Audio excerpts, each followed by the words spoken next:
Boa noite, pessoal. Então, estamos aqui, vamos para uma breve apresentação aqui sobre um tema, na minha opinião, muito relevante, que é pouco falado, tá? Principalmente em termos universitários, tá? Vou apresentar aqui um processo de fusão e aquisição para uma matéria da UNESC. Em contrapartida, aqui também vou estar postando em redes sociais, aí, pois conteúdo parado não é conteúdo. Então, vamos para cima. Então vamos lá, o que é fusão e aquisição?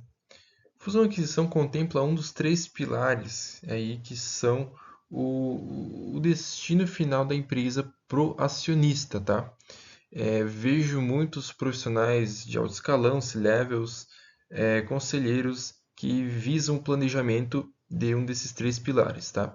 Então, o primeiro aqui, no final aí de uma administração do investimento de um acionista, ela pode ser herdada, né? Ou seja, passa a sua empresa para seus sucessores, tá?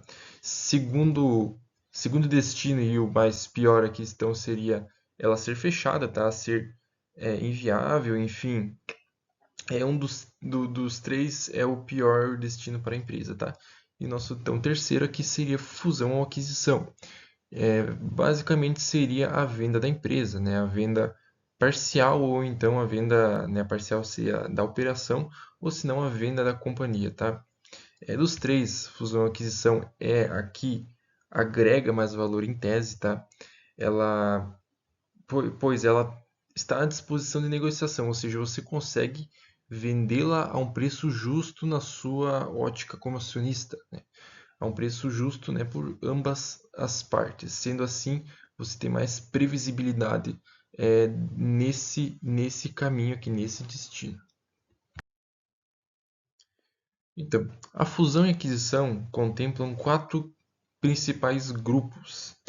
O primeiro, propriamente dito aqui no nosso nome, é a fusão, que é quando duas empresas, geralmente de porte igual, tá? Não tanto relevante um quanto o outro, geram uma nova empresa, geram uma nova operação com uma fachada diferente, né? Geralmente uma fachada com nomes mesclados ou uma nova marca, né?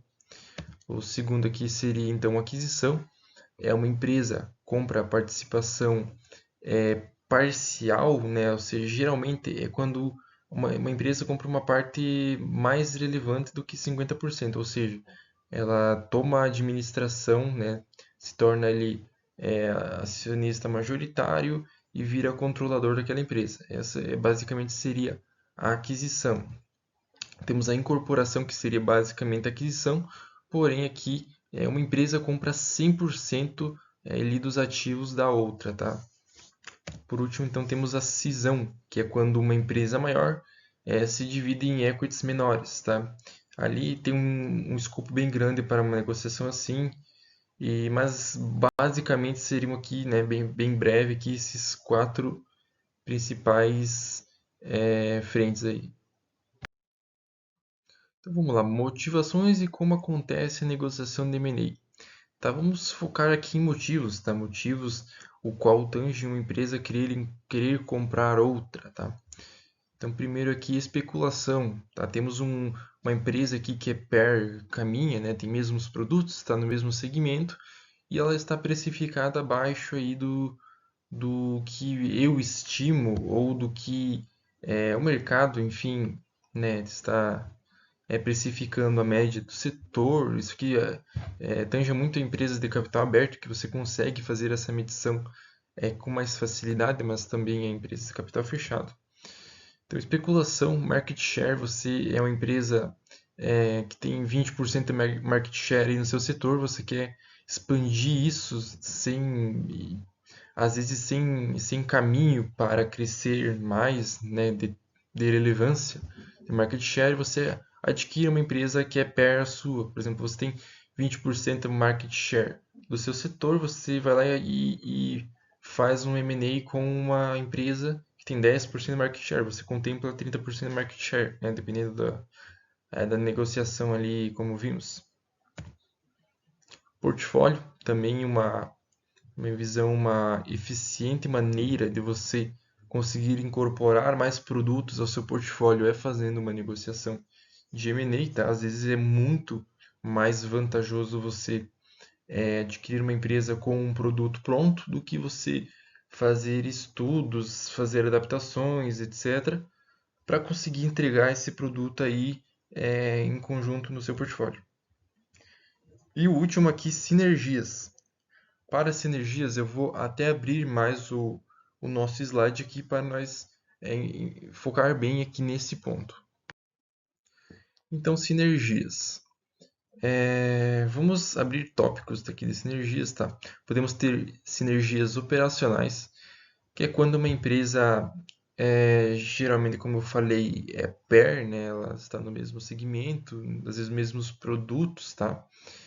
No subsetor até, e ela consegue contemplar sinergias operacionais, seja de mão de obra, seja de parte fabril, né, dependendo da empresa, enfim, coisas que tangem a operação, que tornam mais eficiente a operação, né, fazendo essa junção de empresas financeiras, né, como vimos ali a parte de especulação, tá? Isso dali trazeria para a empresa, às vezes, um aumento de margens, né, com uma aquisição de uma empresa. Por exemplo, temos uma empresa que às vezes é menor que a minha, porém tem margens maiores, tem um diferencial competitivo melhor. Você faz essa aquisição para então ali alavancar seus indicadores ou até desalavancar, por exemplo, se é uma empresa com menos dívida, né? É nesse sentido. Parte logística, tá? Uma parte operacional assim muito relevante, tá? Principalmente no Brasil temos muitos custos, etc. Às vezes temos duas operações que entregam produtos no mesmo lugar, às vezes com menos eficiência, enfim. Parte logística conseguimos às vezes diminuir custos, tá? Isso aqui tange muito a custos, fazendo essa junção aí de portfólios de clientes, né? Então, impacta aqui na parte de logística também. Produtos, tá? Como foi citado a parte do portfólio ali, a parte de desenvolvimento de produto é muito mais fácil você comprar uma empresa com uma solução do que você criar uma nova solução.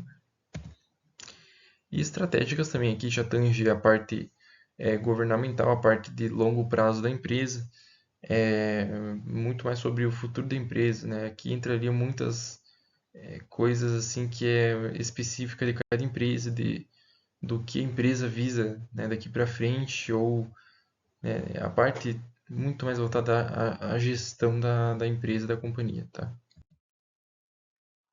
Então aqui como acontece uma negociação de M&A? Eu fiz uma figura mais intuitiva aqui, mas é basicamente isso. Primeira ponto aqui, primeira ponta, aliás, seria a motivação. Essas citadas anteriormente aqui, a identificação da empresa-alvo, tá? Você, consequentemente, né, junto ali com a motivação, você já tem que ter em vista uma empresa para então fazer o start desse estudo de viabilidade. Posteriormente, não, aqui vem a avaliação do negócio, tá? Você vai ver se aquilo é viável ou não, tanto que vai ser o nosso case aqui para o nosso trabalho aqui. Você faz essa análise primária e você passa a informação para frente, tá? Se é viável, é, passa, né, por diretores e tudo mais e dá aprovação. Aí você vai fazer a estruturação do negócio, né? Vai fazer a oferta para outra empresa e tudo mais. Caso positivo, vamos para a etapa aqui da estruturação do negócio. Aqui daí já forma um trabalho muito maior, tá? Uma parte assim que advogados põem a mão na massa aqui para fazer due diligence, entre outras pontas aqui que influenciam na negociação. Posteriormente a isso, você, né, precifica ali aquela negociação, vai para a forma de pagamento, ver se, né, o que as empresas trataram para fazer esse pagamento, daí o pós-aquisição geralmente tange a parte de avaliação de desempenho do negócio e também, né, alinhamento de gestão, um elemento de todas as frentes, né, que o negócio vai tomar, porque geralmente é um choque de cultura quando você junta duas empresas, tá? E normalmente ainda mais se são de portes semelhantes, certo? Então vamos para o nosso case aqui. No nosso case, fizemos uma análise de duas empresas de Joinville, são duas empresas abertas em bolsa de valores, a B3, a Chus aqui e a Tupi. Então, primeiro a Tupi aqui, ela fornece, né, produtos e serviços relacionados a componentes estruturais de ferro fundido. Esses componentes se aplicam aqui usinagem, montagem e serviços de engenharia associados, é, indo então para veículos pesados, máquinas agrícolas, equipamentos de construção, né, ou seja, indústria. E ela tem um propósito bem grande aqui em energia e descarbonização, tá? Atuando na frente de motores sustentáveis, mais sustentáveis, com menos emissão de carbono, tá? A grande onda da descarbonização aqui, ela está em frente na parte aqui automotiva, voltada aqui ao nosso país. Ela tem plantas em Joinville, onde é a matriz, né? Betim, Minas Gerais, São Paulo, e no México ela tem duas unidades, né? O México ele é um ponto bem estratégico da empresa, e também uma unidade fabril em Portugal, tá lá na Europa. Schultz, tá? Está também no segmento automotivo, como a Tupi, e também integra aí, uma grande parte da América Latina no segmento de compressores, né, a ar. Em sinergia com esses compressores, a empresa tem, né, dois segmentos, a Schultz Automotivos, tá? Faz suporte a carcaças, componentes de freios, tá? Vários outros equipamentos e peças para veículos pesados e máquinas agrícolas também, que é um setor bem demandado aqui no Brasil, tem um escopo bem forte. E tem a Schultz Compressores, né, como falamos. E fazem diversas soluções aí voltadas para produtos aí com ar comprimido, geralmente é mais forte para indústrias. Então vamos lá. Então vamos para as motivações do nosso case. Temos aqui um breve consolidado dos indicadores e drivers da empresa, tá? Temos market share de cada uma, podemos ver que a Tupi seria a maior aqui entre as duas, tá? Não ficando tanto para trás aqui, a Chus vem com quase 2,5 bi frente a quase 4 bi da Tupi. O endividamento também, a Tupi é bem mais alavancada, tá? Isso mostra também essa frente que ela toma de maior market share, tá? O AC, consequentemente, aqui é aproximado, né? Temos variações diárias no AC das empresas, então podemos dizer que seria um aproximado desse porte, tá? Mesmo aqui a Tupi estando mais alavancada, ela está com um AC menor. A Tupi tem muito caixa, tá? Muito caixa. Isso depois vamos ver algumas sinergias desse case, né? O retorno on equity, como falamos, tendo exemplo de empresas menores que têm maiores margens e trazem vantagens financeiras para a empresa maior. Seria esse caso aqui, tá? O ROI da Chus é mais elevado, bem mais elevado aqui do que o da Tupi. E, consequentemente, até por isso ela tem um AC maior, tá? E também aqui, então, receitas, vimos uma diferença exorbitante aqui na parte de receitas de uma para outra. E lucro líquido também, né? Consequentemente de margens, não se distancia tanto pelo tamanho da operação, tá? Então aqui também, né, Shoes aqui uma geradora imensa de caixa, isso é muito bom. Então aqui, motivações econômicas, junção de forças para enfrentar ciclos de baixa, ou seja, liquidez de uma, margens de outra, geração de caixa de ambas, uma melhor, desalavancagem para operação mais eficiente. Então aqui a consolidação dos cases traria a possibilidade de, às vezes, fazer uma limpa em algumas frentes que não tem tantas margens, tá?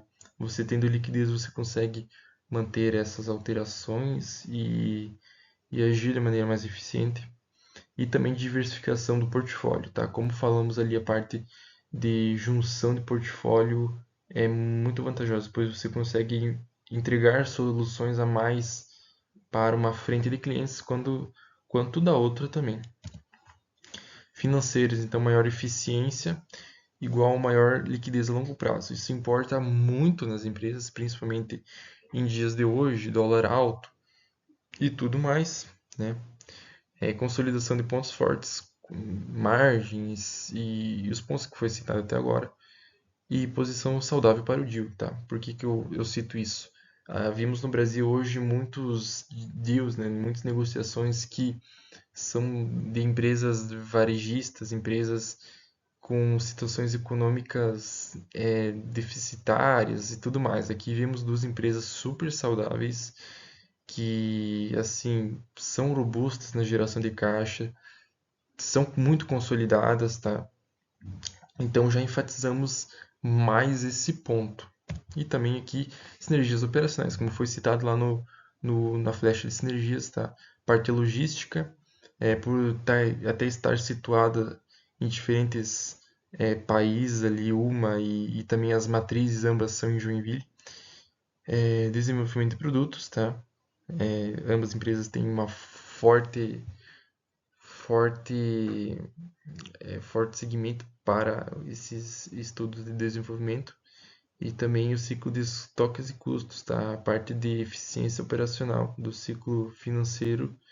É, Enfim, isso aqui é bem específico citar isso, pois cada empresa é uma empresa, tá? Isso aqui você tem que estar muito mais dentro da operação para de fato você conseguir mensurar isso, tá? Mas assim é um ponto que não dá é relevante, não dá de deixar para trás, tá? Aqui embaixo também temos a posição de dívida das empresas, tá? Acho que a câmera vai ficar na frente aqui, mas conseguimos ver assim essa liquidez por ambas as empresas, né? Mesmo a Tupi estando mais alavancada, ela está numa posição ali de pagamento bem saudável, tá?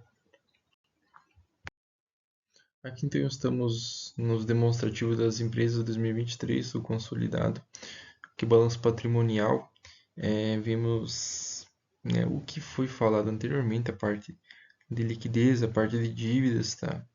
O, Alguns pontos fortes aqui que a Tupi eu vejo que traz é a questão aqui do imposto de renda diferido a longo prazo. Por ela estar na operação do México, ela consegue trazer a variação cambial, transforma, né, aliás, em imposto diferido. Isso ela consegue abater ao longo dos períodos aí, conforme a legislação, para o DRL do exercício. Isso é muito bom. A Chus aqui também, ela tem uma posição forte em aplicações financeiras, tá? Eu não me lembro quando eu montei o case aqui, acho que se não me engano não era aplicações financeiras de liquidez imediata, ou seja, não pus no primeiro comparativo lá, mas né, ela tem uma forte posição aqui em caixa também, né? Muita liquidez nesse case. Vamos passando aqui a DRE, tá? Temos a DRE aqui das empresas, novamente refletindo aqui a parte de margens da Chusa à direita aqui e da Tupi à esquerda aqui, que apresenta, né, uma diferença enorme. A parte da receita também, a Tupi tem uma receita muito maior. Cara, e é aquilo, isso aqui demonstra que nós falamos dos pontos fortes de uma e da outra, tá? Liquidez, margens, ambas têm portfólios muito bons, conseguem agregar sinergias entre si. À direita aqui temos o portfólio de clientes por região, né? A Tupi está muito exposta em América do Norte. Isso aqui já expõe então a Schultz a uma sinergia de portfólio, né? Entrega de portfólio para novos clientes. E também, né, Europa também tem uma boa posição aqui. Assim, Vamos citar os pontos aqui: margens, volumes de receita, possibilidade de expansão, tá? Mix, portfólio, benefícios fiscais. Foi o que nós citamos aqui. Então aqui temos a consolidação dos indicadores. Aqui foi consolidado sem considerar sinergias, tá? Então os pontos positivos, né, e negativos também que olhamos aqui seria então o... E vamos começar pelos negativos aqui. A parte da Shoes, ela veria menores margens, né, naturalmente, né, entregando uma mão por outra, né, muito mais liquidez para a operação. Vimos uma liquidez muito boa para a operação. E cara, a parte de geração de caixa, que a câmera vai ficar na frente. A parte de geração de caixa aqui é bem relevante também para o negócio. Tá, vamos passando aqui já também. O valuation de CF, tá, para fazer essa nossa avaliação inicial, né? Vamos fazer pelo método Discounted Cash Flow. Então, temos aqui a equação do valuation, que seria então os fluxos de caixas descontados aí por um custo de capital, né? Trazendo ali para a perpetuidade. Vamos ver mais exemplificar na prática aqui para frente. Isso aí. Então vamos lá. Nós fizemos aqui com base no nosso demonstrativo consolidado esses fluxos de caixas esperados. Aqui na direitinha que ponhamos quais eram os drivers de crescimento, né? E drivers que impactam no valuation, ou seja, crescimento aqui, taxa de crescimento de receitas de 4% ao ano, mais ou menos inflação, né? 3% de crescimento ao ano aí para CAPEX, muito baixo, tá? Mas assim, ainda vejo natural, está crescendo menos que quase que inflação, né? Trazidos à perpetuidade, claro que acho que fica numa média boa. Então, custos com redução e estabilidade 2%. Isso reflete aqui a parte de captura de sinergias, como citado.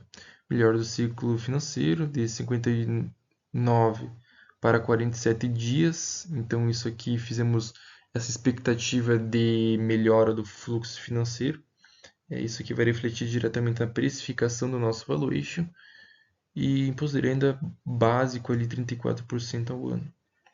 Então, vimos na primeira linha ali do EBIT esse crescimento conservador, na minha visão, que já fiz alguns valuations, na minha visão, está conservador. A parte, então, entre a parte do imposto caixa ali, que nós chegaremos aqui no NOPAT, que seria então o EBIT menos imposto caixa, né? Vamos adicionar a depreciação, vamos chegar no EBITDA. O EBITDA também chega nesse ponto conservador, né? Sendo que cada coluna aqui reflete a um ano. E CAPEX, então um CAPEX bem robusto, tá, na minha visão, o que se torna mais conservador também para o nosso valuation, pois ele desconta dos fluxos de caixa futuro esse CAPEX. E variação de NCG, então variação de necessidade de capital de giro aqui, vimos naturalmente um aumento ali, né, consequentemente alimentado pela demanda de receitas ali, né, do EBIT, por exemplo. Na última linha, então, chegamos aí no fluxo de caixa livre para a firma, tá? É o Free Cash Flow to Firm, que então, a diferença de Free Cash Flow to Firm para o Free Cash Flow to Equity é que do Equity você tem que descontar dividendos também ali da última linha, tá? Esse Free Cash Flow to Firm, ele contempla então a parte de fluxo de caixa livre para o acionista e também para os credores, tá? É uma ótica mais relevante quando vamos olhar para M&A, na minha visão, claro. Então, tá, eu exemplifiquei aqui a nossa equação onde que entram os drivers, tá? Então ali essa linha do Free Cash Flow to Firm, ela alimenta então o CF ali da equação, e ali embaixo o mais R, então o R seria nosso custo de capital, nós calculamos aqui pelo WACC, Weighted Average Cost of Capital, que seria o custo médio de capital ponderado da empresa. Como nós fizemos isso? Pegamos a proporção do equity, proporção de quanto temos de equity, que seria o capital do acionista, e quanto temos de capital de terceiros, que seria a dívida bruta, e ponderamos esses dois números aí por uma taxa de depósitos interbancários futuros. Uma taxa, né,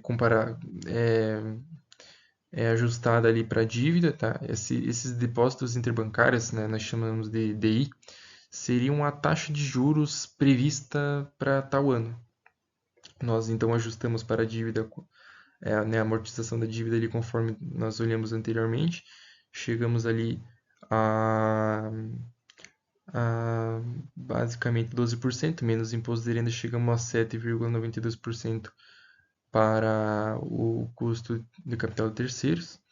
E também usamos a prelonga ali 2034, 10 anos, para o custo de capital próprio ali, então ficou um pouco mais alto, né, bem mais alto, né, em comparação ao custo de capital de terceiros, chegando ali numa ponderação de 12,73%, ou seja, esse 12,73% vamos computar ali para alimentar o R na nossa equação. Lembrando que a última casa da nossa equação ali seria uma média para chegar na perpetuidade. Ali utilizamos driver de crescimento também normalmente a 3%, 3 a 4%, tá? Que seria então inflação mais mínimo. Vamos guardar aqui. Chegamos aqui então ao enterprise value de 11,1 bilhões, tá? Somando então caixa e diminuindo dívidas, chegamos num equity value de 9 bi, tá? Esse equity value nós dividimos então ali por quantas ações nós temos na nossa empresa consolidada, tá? E chegamos ali numa preço da ação de 18,07. Quando nós consolidamos, automaticamente nós conseguimos precificar ali fazendo ponderações. A empresa ficou com uma média de 12,88. Pós-valuation, ela chegou, né, nessa média de 18,07, ou seja, capturando essas sinergias que nós falamos, ela tem um potencial de 40% ali de upside, tá? A câmera vai ficar na frente. Aqui temos como ficou a proporção de ações aqui para um acionista de uma companhia e para outra fazendo essa ponderação, pois a Tupi ela tem mais relevância na operação, ela tem um equity maior, ela vai receber uma proporção maior dessa nova empresa, tá?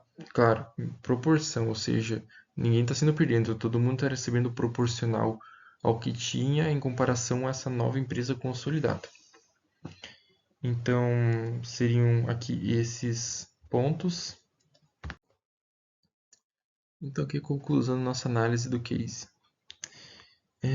Vimos então a análise primária, tá? É uma análise bem primária mesmo, tá? Após isso, né, você tem que verificar due diligence, tá? Porque às vezes o que está no demonstrativo não é de fato, né, o que uma empresa espera da outra. A viabilidade de sinergias, isso aqui tem que envolver a galera da operação, galera que entende a operação, que está na operação, na frente da operação. Verificar então toda a parte operacional, logística e comercial, tá? Claro, essa análise primária é para você estimar o que pode agregar ou não à empresa, se daria ou não daria certo com métodos ali de valuation, né, que seria então uma premissa de valor para a empresa. Então, exatamente que a falta de informação que pode influenciar a análise, né? Então, é complicado você fazer assim só com demonstrativos, pois existem muitas outras coisas que impactam nessa análise e que né, o analista não consegue aplicar aqui se não estiver na operação. E então ali após essa análise, então, se por exemplo essa minha análise fosse aceita, eu estivesse apresentando para a diretoria, enfim, a diretoria ia repassar então ali para os acionistas, para o conselho e tudo mais, e então fazer uma oferta, né, hostil para a empresa. Então, mais ou menos seria isso. É um negócio bem breve, mas que eu gosto de enfatizar. Se você gostar e tiver alguma dúvida, também pode chamar no LinkedIn ou no e-mail. Espero que tenham gostado.